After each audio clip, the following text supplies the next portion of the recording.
Thank you very much for the talk, Eric. I would like to open the floor for the questions.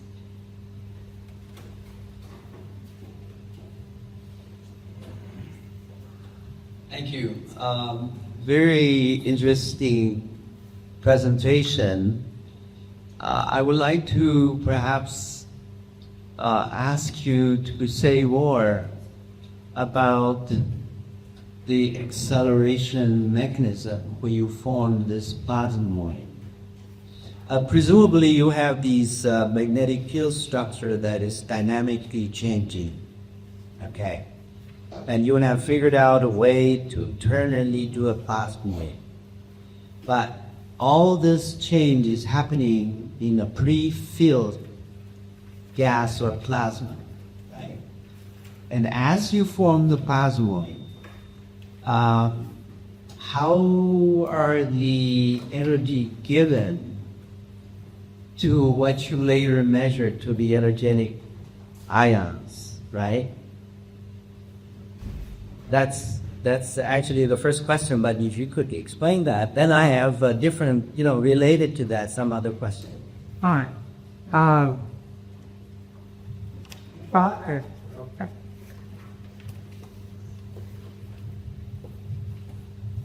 It is a bit of a complex process, but it has been studied quite a bit over the 6 decades since the invention in the United States and simultaneously in the Soviet Union of the TPF.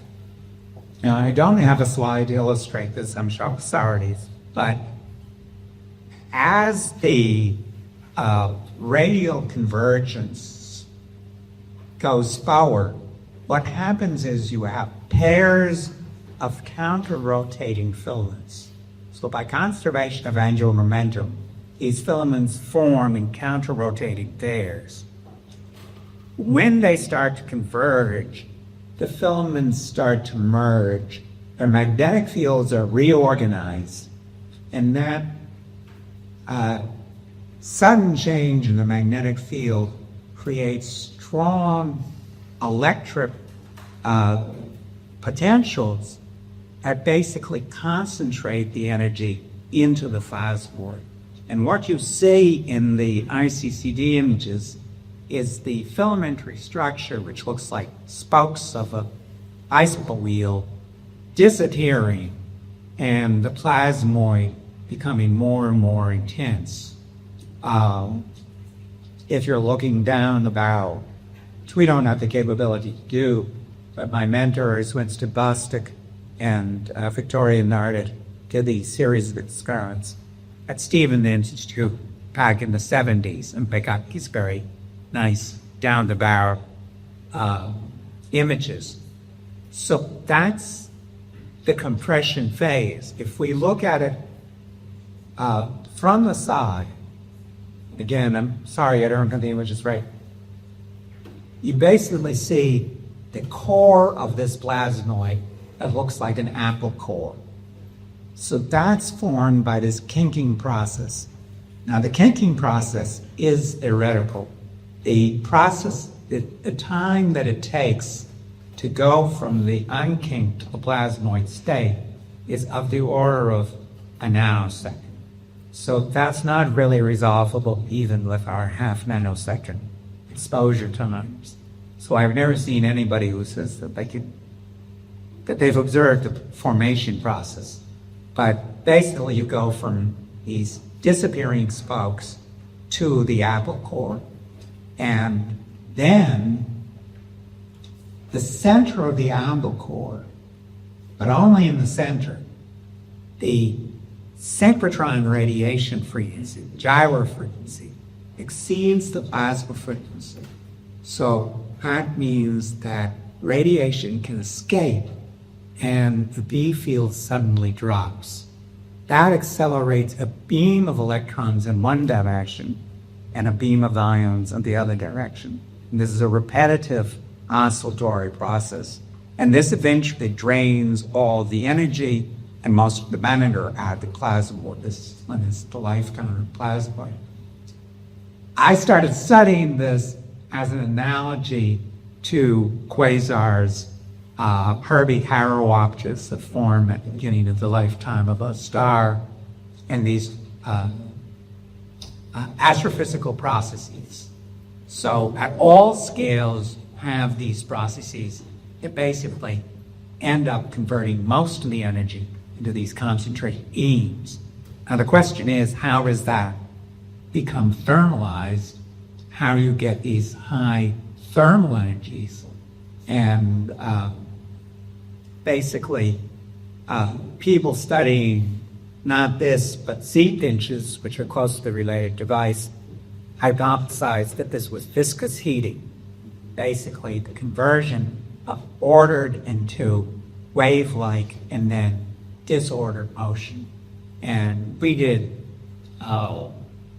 theoretical analysis that indicated that we could explain our temperatures with this viscous heating. So that's basically the story in summary.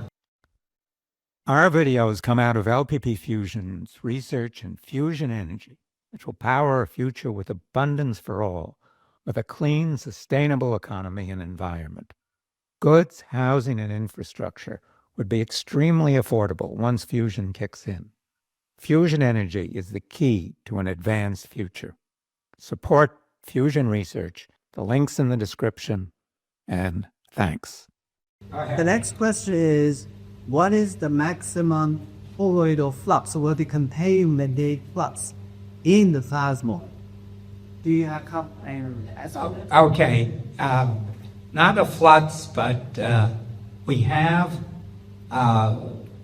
estimates of the magnetic field. The magnetic field in our experiments has reached about 40 megagauss. So that would be about 4 kilotesla. Now we don't have direct measurements, but we hope to obtain direct measurements in the coming series, because as the magnetic field goes up, so does the gyro frequency, and it will shortly move into the optical range. So we expect to see, in addition to the line radiation, which of course, like everybody else, we get line radiation, we should see a big hump, which represents the gyro frequency, and made cut off by the plasma frequency. So then we get a direct measurement from the gyro frequency of the maximum field strip. So the orbits initially were confined orbits. Yes, these are completely confined, and we have a lot of evidence of the confinement. That this is not produced by the beam moving vertically, because we carefully measure the anisotropy of the neutrons, and the neutrons are very spherically isotropic. So we've actually calculated and published that the majority of these must be contained. Now, people use this word thermonuclear to not indicate thermonuclear reactions, which is the actual meaning of the term, but to indicate thermal or Maxwellian velocity distribution. And we all know that these plasmas are non-thermalized, and there's no particular reason why they should be thermalized. But we can measure by time of flight the mean energy, and we can measure also the distribution of those energies, which is not that far from Maxwellian. And the mean energies that are confined within this plasmoid go up as high as 260 keV, which we've claimed in the literature is a record for any confined plasma of any device. So the confinement time you mentioned in your slide, do they refer to the survival time of the configuration? That's how long the plasmoid lasts. So there's time for maybe several dozen revolutions at the moment, and at net energy there would be several thousand revolutions. Very well, thank you.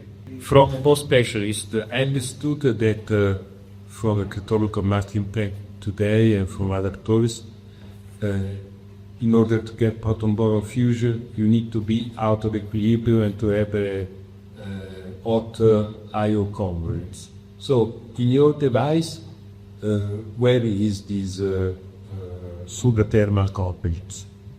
We don't have any evidence for a cold component of the ions.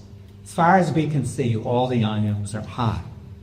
They are actually close to a Maxwellian distribution, even though they didn't have time to get there by collisional processes. They were probably formed by the viscous process in an approximately Maxwellian distribution. I did have time to go into it, and this was an experimental presentation, but quite a while ago we came up with a theoretical process that can lead to a great decrease in the electron temperatures. I don't think I have time to explain it, but it's called the quantum magnetic field effect. Basically, it means that the Landau levels that are quantum mechanically opposed by these extremely strong magnetic fields that we expect to get up into the gigagauss range, make the energy transfer between the electrons and the ions very inefficient, but they do not affect the energy transfer. I'm sorry, I just said that backwards. They make the energy transfer from the ions to the electrons very inefficient, but they don't affect the energy transfer from the electrons to the ions. As a result, you can get an electron temperature that is a factor of 5 below the ion temperature. 25 times below the ion temperature, and a depression of the bremsstrahlung by a factor of 5, which is enough to allow ignition. So that's basically the quantum mechanical effect that we expect if we can obtain these very high magnetic fields. So the final question, my Edmund.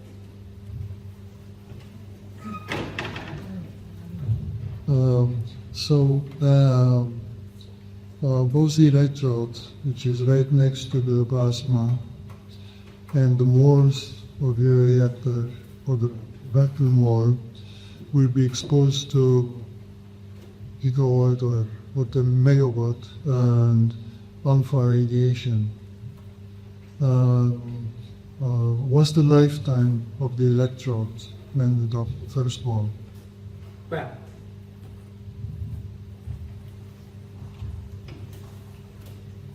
we have to separate the research phase, which is what we're in now with a team of 4, from the development phase, which is to turn this into a device that's going to produce commercial fusion, which will have a team of 150 perhaps or 200 and much more money. Obviously, at the moment, our electrodes have been lasting about, our anodes have been lasting about 200 shots. The problem is not at all the alpha particles. The alpha particles are contained by these tremendous magnetic fields in these tiny plasmoids, and they're shot out along with any unburned fuel in this ion beam, which we will actually use to produce most of the energy out of the device. The problem is that even though we're using beryllium, and most of the X-rays will pass straight through the beryllium, the lowest energy X-rays will be absorbed by the tip. So it's actually the X-ray heating that we're most concerned with. The burden on the tip of the anode, which is the hottest place, is about 1 kilowatt per centimeter squared. So it's right at the edge of compressed helium cooling. But it is within the envelope of what people think is possible with good engineering. So it will take a lot of engineering to keep the anode cool. The first ball, which will also be beryllium, will be sufficiently far away because of 1 volt r squared, and the X-rays aren't going to be that significant a problem. So the worst cooling problem is that tip of the anode. Well, we do make it, but it's manageable. And as I say, it's by X-ray heating, not by hard heating. Thank you very much.